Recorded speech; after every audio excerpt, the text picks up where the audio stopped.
The letter was stopped just in time. A corrections officer held the envelope under a bright inspection light inside a federal prison mailroom. At first glance, it looked harmless. Legal language, neatly written lines, nothing unusual. But when intelligence officers compared it with others sent by the same inmate, something felt wrong. Certain words repeated, certain phrases appeared again and again. To the average person, it was just writing. To trained eyes, it looked like code. And if the code was real, it meant something terrifying. A prisoner was reaching beyond the prison walls, possibly sending instructions to people on the outside. The room went quiet as analysts leaned closer. This inmate was not just any prisoner. He had a history of extremist beliefs and past contact with terrorist supporters. If this message was decoded, it could reveal plans already moving forward in the real world, outside the prison, beyond control. The question was chilling and urgent. Had the prison stopped the message in time, or had others already slipped through? That fear did not come from imagination. It came from history. Years earlier, inside a California state prison, a man named Kevin James began something that would later shock the nation. While serving time at New Folsom Prison, James formed a radical group with other inmates. The group shared extremist beliefs and talked about violent actions. Prison officials did not yet understand how serious it could become. At the time, it looked like prison talk. But James was building something larger. He was creating a network. When James was released, the danger did not stay behind bars. Members he had influenced inside prison stayed loyal. On the outside, they planned violent attacks against military sites and public targets in California. Law enforcement later confirmed the truth. The ideas were planted inside prison, but the threat moved outside. Prison walls did not stop it. That case became one of the clearest real examples of prisoner networks connecting directly to terror plans beyond custody. Because of cases like this, U.S. authorities changed how they viewed extremism in prison. It was no longer enough to lock someone away. Officials realized that prisoners could still communicate, influence, and organize. Letters, visits, phone calls, and even other inmates became pathways. A single radical prisoner could become a leader, even from behind bars. That is why special monitoring units were created. Correctional staff were trained to spot changes in behavior. Intelligence agencies began working closely with prisons. Every message, every visitor, every unusual conversation became important. The goal was simple but difficult. Stop extremist networks before they reach outside communities. Back in the mailroom, the letter was handed over to federal investigators. They matched it with others sent earlier. Patterns emerged. Certain words lined up with dates. Certain phrases matched names already under watch. This was no random writing. It was communication. And worse, it suggested the inmate was not acting alone. The prison launched a quiet lockdown of information. The inmate was moved to a higher security unit. His phone access was restricted. His mail was closely monitored. Officers reviewed footage from the yard and common areas. Slowly, another truth surfaced. He had been speaking to younger inmates, teaching them, testing their loyalty, building trust, just like what had happened years before in California. The danger was not noise or violence. It was silence, quiet influence, small talks, ideas passed carefully from one person to another. This was how prisoner networks survived. This was how they reached outside. Authorities knew something else, too. If even one message escaped, it could inspire action far away from the prison. That is why countering violent extremism programs were created, not just to punish, but to interrupt, to break the chain before it left custody. As investigators worked through the night, one final discovery raised the stakes even higher. Another letter, already approved days earlier, had been delivered before the new rules were in place. No one knew what it contained. No one knew who received it. And now, The question that haunted every officer became unavoidable. Had the network already reached the outside world? The warning came before sunrise. A federal intelligence analyst picked up the phone after reviewing intercepted communications overnight.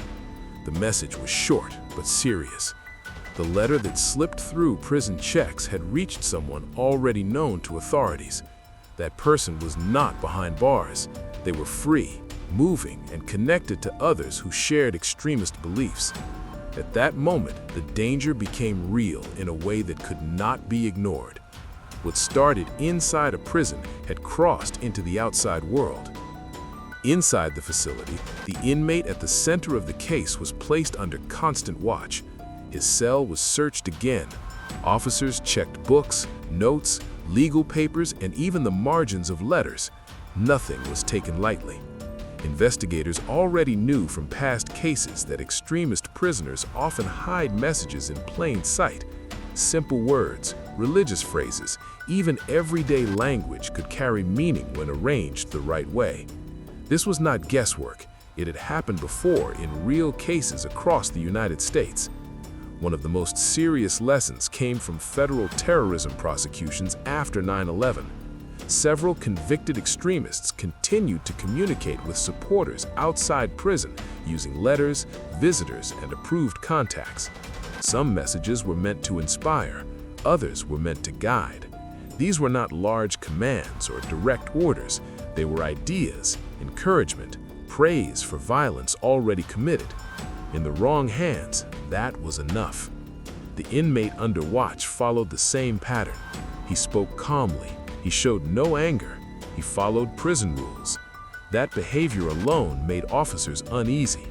Experience had taught them that true organizers rarely act wild. They act patient. They wait. And while they wait, they influence others quietly. At the same time, outside the prison, law enforcement began tracking the recipient of the letter. Phone records were reviewed. Online activity was monitored. Meetings were mapped. Slowly, a picture formed. The person had been in contact with others who shared extremist views. No attack was planned yet, no weapons were found, but the ideas were moving, and that was enough to act. Inside the prison, countering violent extremism programs went into full motion. Inmates who had spent time with the radical prisoner were separated. Some were moved to different housing units. Others were enrolled in intervention programs designed to challenge extremist thinking. These programs were not about punishment. They focused on breaking the sense of belonging that extremist networks rely on. Officers and counselors spoke with inmates one by one, listening carefully for signs of loyalty, fear, or confusion. For some inmates, the talks worked. They admitted they had been drawn in by attention and promises of purpose. For others, silence remained, and silence worried officials more than anger. Silence meant thinking, and thinking without guidance could lead back to radical ideas. Correctional officers also faced pressure. Not every guard was trained for this kind of threat in the past, but after years of real cases, training had improved. Officers were taught how extremist networks operate, how leaders recruit, how messages pass from cell to cell. This knowledge mattered. One missed sign could undo everything. As the days passed, investigators made another troubling discovery. The inmate had not only sent letters, he had used approved phone calls to repeat phrases that matched coded language found in earlier extremist cases. The calls sounded normal, family talk, daily life, but certain words repeated in a pattern. Analysts confirmed it. This was deliberate. The prison tightened restrictions further. Phone privileges were limited. Visits were suspended. The inmate protested calmly, claiming his rights were being taken. But officials had seen this tactic before. Pressure was part of the game. If the inmate could appear reasonable, he might gain sympathy. That sympathy could open doors. Doors could lead to messages. Messages could lead to action. Outside, federal agents moved faster. They warned local authorities. They increased surveillance. They made sure that if the network tried to move from ideas to action, it would be stopped. This cooperation between prisons and intelligence agencies was the result of hard lessons learned from real failures in the past, failures that cost lives. Late one evening, a new piece of information arrived. Another inmate in a different unit had repeated the same coded phrase during a monitored call.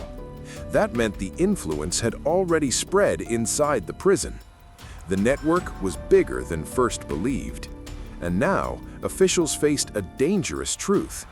Even if they stopped the messages going out, the ideas were already moving inside.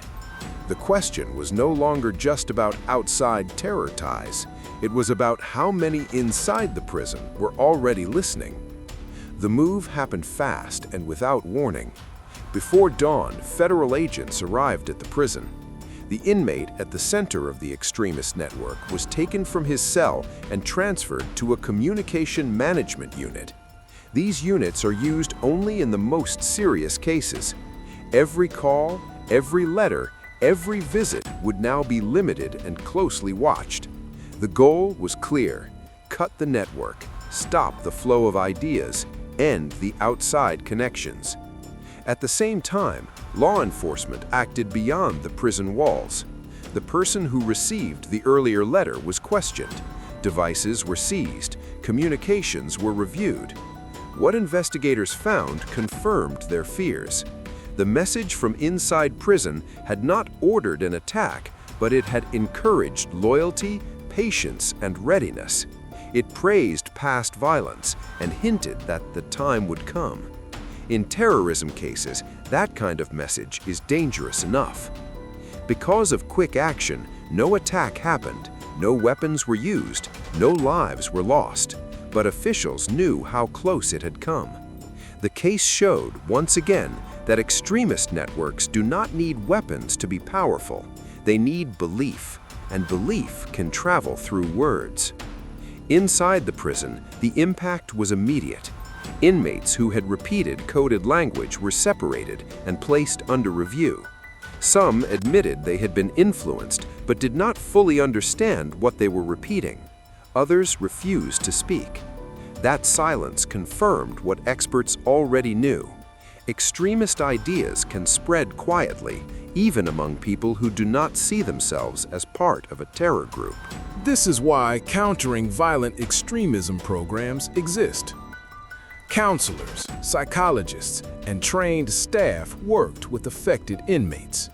They focused on teaching critical thinking, asking questions, breaking down how extremist leaders manipulate language and emotions. These programs were not perfect, but real cases showed they worked better than isolation alone. Some inmates chose to step away from radical ideas, others did not, but every step slowed the spread.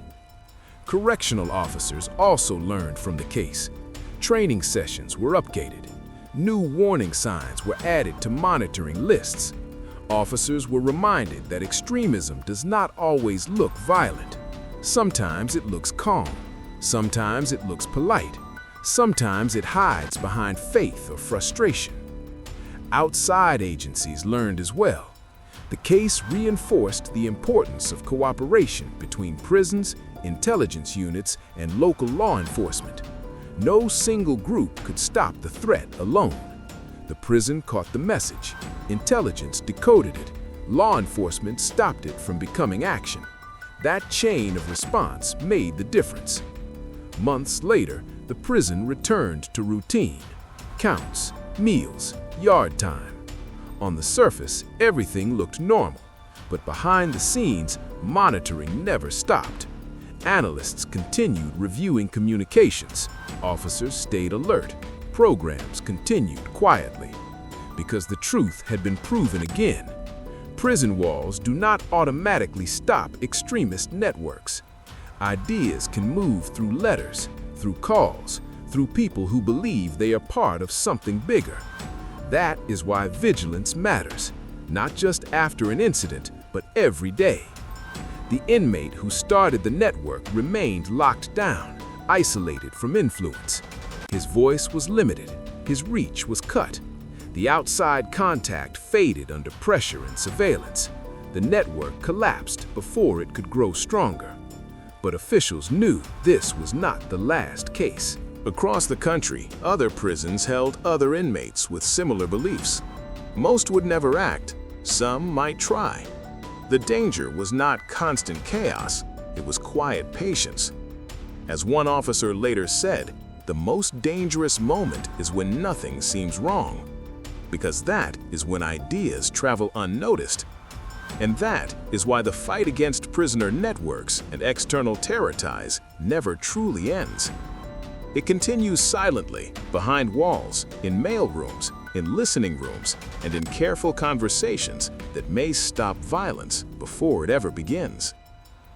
The public may never hear about most of these cases, and that may be the greatest success of all.